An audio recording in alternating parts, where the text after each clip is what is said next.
সকালটা শুরু হয়েছিল ওষুধ দিয়ে। আমার একটা নতুন মিনি ব্লগে তোমাদের সবাইকে স্বাগত। আমিও যদি ভালো নেই, ভিডিওর প্রথমেই সেটা দেখিয়ে দিয়েছি। দেখো, সারা রান্নাঘরে জিনিসপত্র সম্পূর্ণ ছড়ানো, কারণ আমি তো দুদিন রান্নাঘরে আসতেই পারিনি। তোমাদের দাদাভাই রান্না করছে, আমাকে খেতে দিচ্ছে, মেয়েকে খাওয়াচ্ছে, প্লাস ডিউটিটাও করছে। ব্যাটা ছেলে মানুষ একা হাতে সব কিছু সামলাতে পারে। মেয়ে যদিও ঘুমাচ্ছে, আমি ওকে আর ডাকিনি, কারণ আমারই নিজের শরীরটা ভালো ছিল না, আর ওরও স্কুল ছিল না। দেখো, সারা ঘরে জিনিসপত্র ছড়ানো।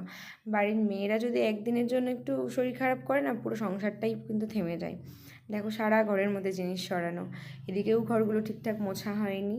তো তারপর চলে গেলাম রান্নাঘরে, বাসনগুলো মেজে নিলাম, আর তারপরে খেয়ে নিলাম একটু পান্তা ভাত। জল দিয়ে রেখেছিল তোমাদের দাদা, যেহেতু আমার শরীরটা ঠিক নেই ওই জন্যই। তারপর হঠাৎ আমার মনে পড়লো, তাই তো আজকে একজনের ছুটি শেষ করে বাড়ি আসার কথা, তার জন্য রান্না করতে হবে। বসিয়ে দিলাম ডিমের ঝোল, আর এদিকে চালটা ভিজিয়ে রেখেছিলাম যাতে তাড়াতাড়ি হয়ে যায়, সেই কারণে। আর দেখো, মেয়ের জন্য রুটি করে রেখে গেছে তোমাদের দাদাভাই।